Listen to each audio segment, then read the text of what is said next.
નમસ્કાર વિદ્યાર્થી મિત્રો. ધોરણ 10 અને પ્રકરણ 10 વર્તુળની અંદર 3 રીતના દાખલા ખાસ પૂછાય છે, જેમાં 3 આકૃતિ અગત્યની છે. તો રકમ વાંચીને આકૃતિ કેવી રીતે દોરવી એની સમજ દર્શાવતો આ વિડીયો છે. એક આકૃતિની અંદર જેમાં ત્રિજ્યા, સ્પર્શક અને અંતર. એટલે પહેલાં તો તમે આ જ રીતે આકૃતિ દોરવાની પ્રેક્ટિસ કરો તો આપણને ખ્યાલ આવે કે હંમેશા સ્પર્શક કોને સ્પર્શક કહેવાય, કયું અંતર અને ત્રિજ્યા. રકમમાં 3માંથી 2 વસ્તુ આપેલી હોય અને ત્રીજી વસ્તુ શોધવાની હોય. અંતર આપ્યું હોય, સ્પર્શક આપ્યો હોય તો ત્રિજ્યા શોધવાની હોય.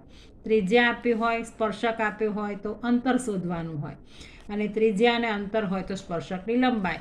એટલે આ રીતે આપણે જે દાખલાઓ પૂછાય છે સ્વાધ્યાય 10.2ની અંદર જે પહેલી ખાલી જગ્યા છે અને બીજો દાખલો છે એની અંદર આપણે આ રીતે દાખલા કરી શકાય છે.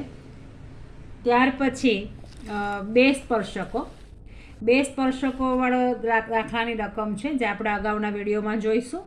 સ્પર્શકો શબ્દ આવે અને ખૂણો આપેલ હોય રકમની અંદર એટલે આપણે સમજી જવાનું કે એમાં આવી જ આકૃતિ આવશે. 2 સ્પર્શક અને ખૂણો આપેલો હોય, ક્યાં તો આ ખૂણો આપેલો હોય અને આ શોધવા કે, અથવા તો આ ખૂણો આપેલો હોય ને આ શોધવા કે. તો આ રીતના જ્યારે ખૂણો આપેલ હોય તો સમજી જવાનું કે એમાં આવી જ આકૃતિ આવે. અને આપણને ખબર છે કે વર્તુળના કેન્દ્રથી જો વર્તુળની બહાર કોઈ બિંદુ આવેલું હોય તો બિંદુમાંથી દોરેલા સ્પર્શકોની લંબાઈ સરખી હોય, એટલે આ બંને સ્પર્શકો સરખા હોય.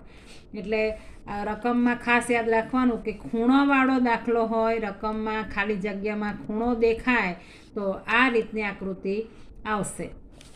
અને સમકેન્દ્રી વર્તુળ, રકમની અંદર 2 સમકેન્દ્રી વર્તુળ દેખાય એટલે પહેલાં આ જ આકૃતિ આપણે દોરવાની. ફરી હું એકવાર દોરીને બતાવું છું. પહેલાં આ 3 આકૃતિની પ્રેક્ટિસ કરીશું તો આપણને દાખલા સરળ પડશે. આ એક વર્તુળ અને આ બીજું વર્તુળ, એટલે 2 વર્તુળ થયા. સમકેન્દ્રી, બંને વર્તુળનું કેન્દ્ર સરખું હોય અને સમકેન્દ્રી વર્તુળ કહેવાય.